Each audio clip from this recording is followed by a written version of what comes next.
and he intended this to be a personal note. On behalf of all Sudanese communities and my behalf, I congratulate and give you a big credit for being a wise leader to accept Dr. Riek Machar back to the movement.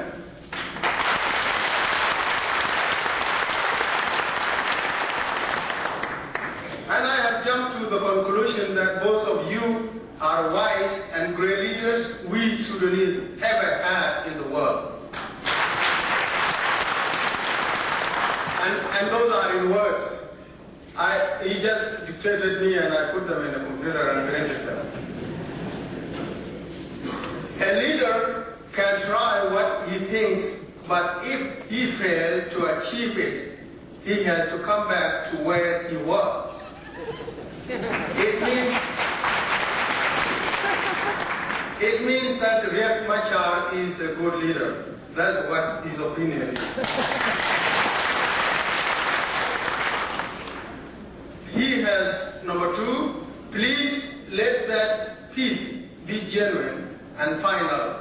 Enough is enough. And number three, please, in case there may be one or group opposed to this peace agreement, try your level best to convince them by all peaceful means. Call the national communities to convince them. If they refuse, leave them alone. We would. I was asked to read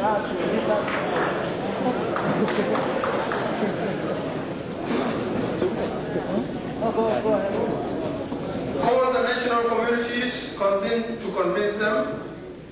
If they refuse, leave them alone. We don't want to repeat the past unless it is on self-defense.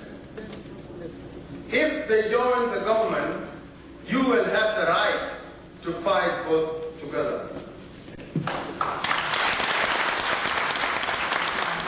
Is number four, it was said that if there is a strong man in the world, and I think this refers to your beloved wife, it was said that if there was a strong man in the world, there must be a strong woman behind him.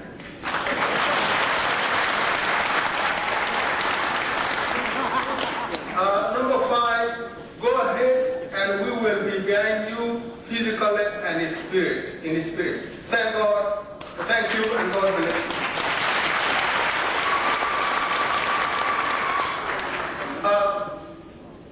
Dr. John, I may not read my note because I have pressure behind me.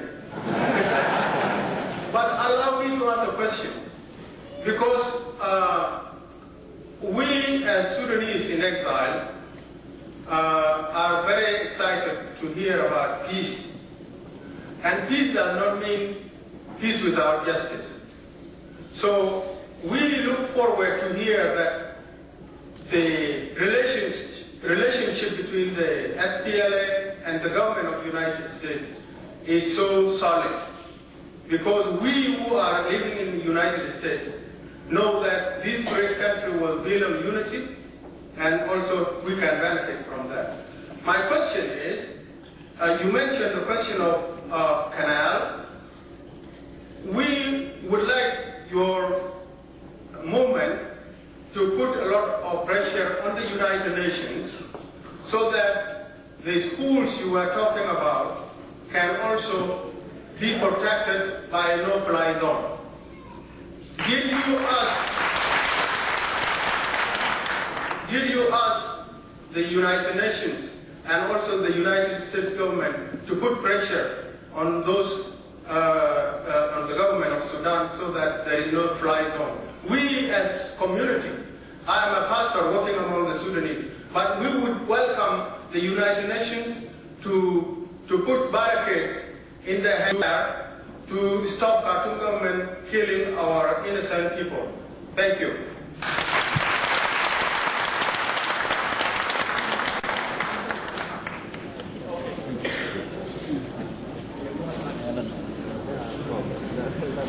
Given that we're running short on time, what we're going to do is I'm going to take 3 more questions. You've got 1 minute apiece to ask the questions, and then he'll answer all of them at the end. Okay? that sound good? My name is Stephen Boyle. I'm from EA. Juba has remained a stumbling block or a solid rock in the south. To the best of my recollection, the last of major offensive in Juba was in 1992, which resulted in the loss of lives. Many lives were lost. People who were loyal to the SPLA, they were killed in cold blood. I'm really stunned.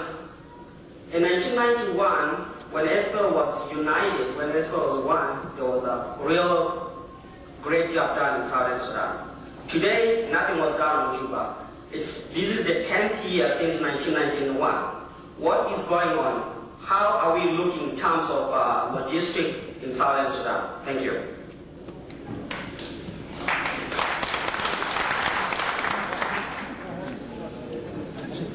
Thank you, Dr. John Garang. My name is Tugulgan. I'm from the southern part of Sudan in African regions. My question to you, you say the government of Sudan violated the human rights in Sudan, and yet the world, especially Human Rights Watch, say you are the one who committed the biggest crime against humanity in South Sudan. Please comment on that.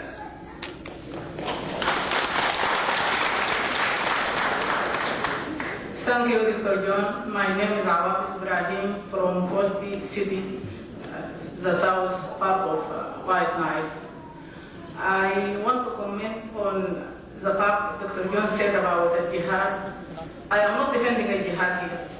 Jihad is out of date. It is not a contemporary issue by any means.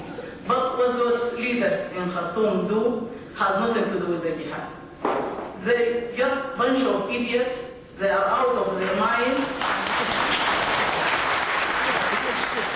They play the religion card to gain and achieve their own personal interest at the expense of any other innocent person. My request for Dr. John, if it is so persistent, those people cannot go away. Why just you lead the fifth model of yours, and after you the Sudanese people from North Sudan can follow that, and the land will follow after you achieve the peace in that part. Thank you.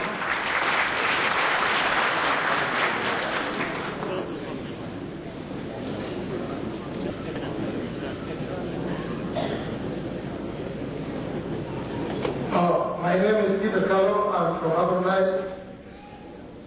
I would like to ask Dr. John Garang concerning one of his colleagues, Dr. Lamakol.